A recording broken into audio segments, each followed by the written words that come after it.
Pernah waktu saya di tugas museum tekstil, ini ada baju orang Madura hitam, baju pedagang sate.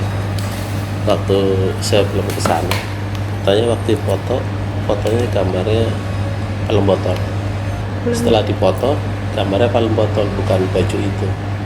Kan baju kan dia yang dulu tuh pedagang sate. Saya bilang, coba saya foto ya. Pas saya foto, Karsi udah pensiun juga salah satunya Pak Andian. Coba saya foto ya. Berkat saya sering inventarisir seluruh koleksi. Alhamdulillah saya dapat gambarnya. Oh beda ya? Iya, niatnya dong. Beneran itu kalau di museum. Ada juga di penjara wanita, kan dulu ada koleksi botol. Jadi dulu kalau orang Eropa itu yang salah satunya Expo Mahkamah Kebajakan Museum Prasasti, jadi ada botol dulu, ada namanya upacara minum untuk air keras ya kalau itu ada salah satu botol dipamerkan juga di ruang di atas museum penjara wanita. Ke orang motor katanya kok nggak taunya paha, bukan ada botol. Dalam saya salah motor kali saya. Enggak apa beneran, ya udah jangan cerita lagi. Bukan serem, karena ini kalau bicara di orang Islam nih, Quran sudah menjelaskan ada makhluk bisa secara visual dilihat, ada yang gaib, dan ada namanya angin itu kan gaib, iya kan? Jadi nama makhluk gaib ada, salah satu angin juga makhluk sama kan? Jadi harus percaya. Ada juga manusia diberikan ilmu secara batin bisa melihat makhluk gaib, yang disebut bahasa umumnya paranormal ataupun indigo salah satunya. Enggak, takutnya kan banyak terkesan nih. Ini anak mahasiswa ini mahasiswa ya? Iya. Datang ke museum kalau ada perlu doang. Lihat saya di museum tuh dari tahun 89. Ke museum tuh kalau perlu doang. Pertama ditugaskan skripsi atau bikin karya tulis. Iya. Kalau enggak dia nggak ke museum, mendingan ke mall, bener nggak? Saya senang sejarah, tapi kalau saya tidak ditugaskan di museum, saya di prasasti. Karena saya punya kantin di Pasaraya lantai 4. Enak ya kalau di Pasaraya daripada di museum itu. Nama saya Kasirun. SIRUN.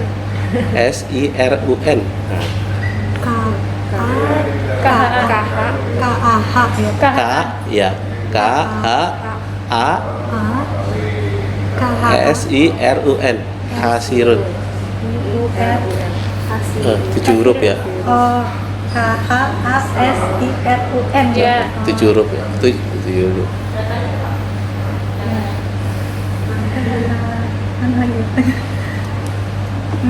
Dari ini Bapak dari dulu emang kerja di bidang konservator? Ya, kebetulan jangan bicara dari dulu ya. Ya, sebenarnya saya ditugaskan di koleksi di Museum Sejarah Jakarta sendiri ini belum lama, dari tahun 2008 sampai saat ini. Jadi saya ditugaskan menangani tentang koleksi sekaligus perawatannya atau penanganan benda itu sendiri. Saya ditugaskan di Museum Sejarah Jakarta yang trennya itu Museum Fathahillah, museum dan galeri. Museum yang sangat unik namanya hanya 2 yang dipegang kementerian, Museum Nasional dikenali Museum Gajah. Museum Sejarah Jakarta ini dikenali secara umumnya Museum Fathahillah, padahal namanya Museum Sejarah Jakarta. Kalau PNS itu ditugaskan berdasarkan pimpinan melihat tupoksi yang sudah dilakukan ataupun yang sudah dilakukan. Salah satunya kan di DKI ada namanya pelatihan yang disebut pelatihan konservasi berbagai jenis artefak. Misalkan ada batu, ada kayu, ada kalau lukisan bermacam-macam material ya. Kalau lukisan itu ada dari logam, ada dari kayu, ada juga dari kanvas. Terus ada juga kerangka manusia, ada juga logam. Logam itu macam-macam, ada keris, golok, senjata tajam, juga laras panjang, meriam, itu kebanyakan logam. Juga ada namanya logam juga macam-macam. Ada tembaga, ada baja, besi, ada emas, ada perak, atau macam-macam. Kemudian kalau keramik juga beda-beda. Salah satunya dan keramik juga ada beberapa dari berbagai negara, ada Eropa, ada Asia, ada Indonesia. Seperti itu. Kalau penanganan hal perawatan benda cagar budaya ataupun koleksi museum, tentunya ada namanya 3 tindakan yang kita lakukan. Pertama, tindakan preventif dulu yang kita lakukan. Misalkan ini langsung saja ya, biar kamu agak sedikit melihat. Mungkin misalkan ada benda-benda cagar budaya atau koleksi dipamerkan di ruang pamer. Jadi sebelum koleksi itu dipamerkan, ruang itu pertama harus steril. Steril itu sudah tidak ada raya dan yang lain. Kemudian suhunya diatur, misalkan 25 derajat Celcius, kelembabannya 65%, indeks cahayanya 70 lux, ultraviolet 30 UV, agar apa? Aman terhadap benda. Kalau kelembabannya terlalu tinggi, akan terjadi lingkungan itu perkembangan insek. Karena apa?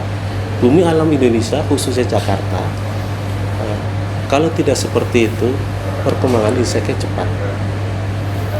Juga kalau terlalu panas, perkembangan salah satunya dari jamur akan cepat juga, insek juga cepat menetas. Kalau cahayanya laket terlalu tinggi, akan mendapatkan pudar pada warna. Kalau ultravioletnya terlalu tinggi, humannya itu akan melakukan cepat kerapuhan. Itu kita harus tahu tentang tindakan preventif salah satunya. Kemudian bahwa ruang pamer itu seyogianya kalau menggunakan AC harus 24 jam supaya suhunya stabil.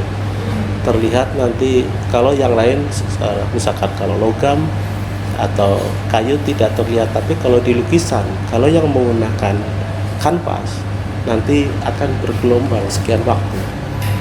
Salah satu. Jadi ada namanya tindakan preventif seperti itu. Nah, kalau tindakan itu ada kelengahan, pertama ada unsur vandalisme dari para pengunjung. Hasil dari itu, ini ternyata harus dilakukan konservasi kuratifnya. Baru kita lakukan dokumentasi dan terusnya ada namanya setelah dari kajian namanya klimatologi koleksi.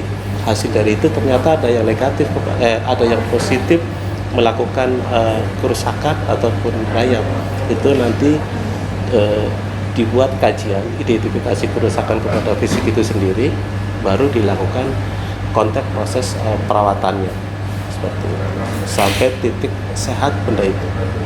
Jadi memang ini secara singkat aja seperti itu. Jadi kalau perlakukan perawatan kepada benda, sama halnya gini, kalau kamu merasakan sayang dengan fisik kamu, semuanya kamu harus dijaga, betul nggak? Pertama dari sisi kesehatan yang utama, misalkan kalau mau mandi harus seperti apa dulu yang disiram, ya kan? Dari kaki dulu supaya jangan langsung kepala, itu nggak bagus. Terjadi orang terkena sering penyakit stroke jantung karena langsung mandi langsung kepala. Jadi harus kaki dulu, tapi sebelum mandi harus gerak-gerak tubuh dulu kalau habis bangun tidur, supaya darah kita normal dulu, lancar. Setelah itu baru kita siram kaki seperti. Jadi kita harus paham seperti itu.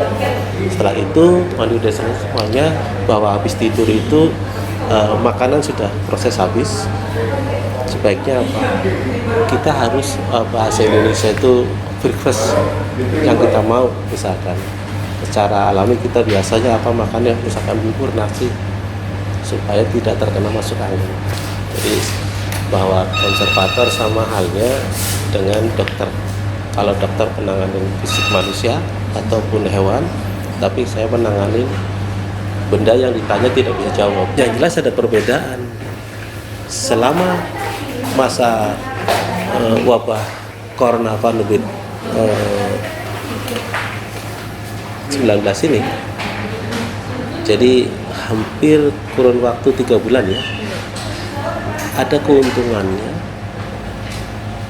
baik koleksi yang di ruang pamer ataupun di storage banyak istirahatnya, nggak banyak diganggu.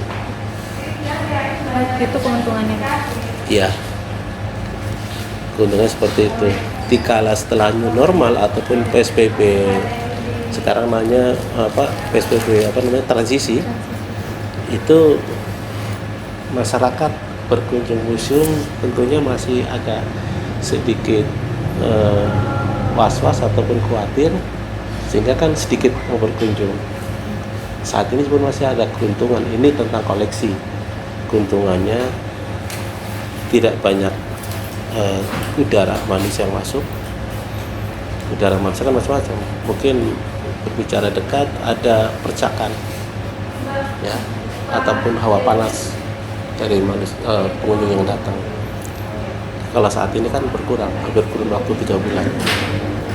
Jadi untuk ibaratnya untuk kesehatan koleksi, semenjak adanya wabah corona COVID-19 ini, itu koleksi lebih sehat sebenarnya, lebih sehat, karena walaupun Balomit ini juga kita kan tiap hari ada karyawan untuk kontrol, membersihkan ruang, membersihkan itu, tapi tidak banyak terkena udara para pengunjung dan seterusnya.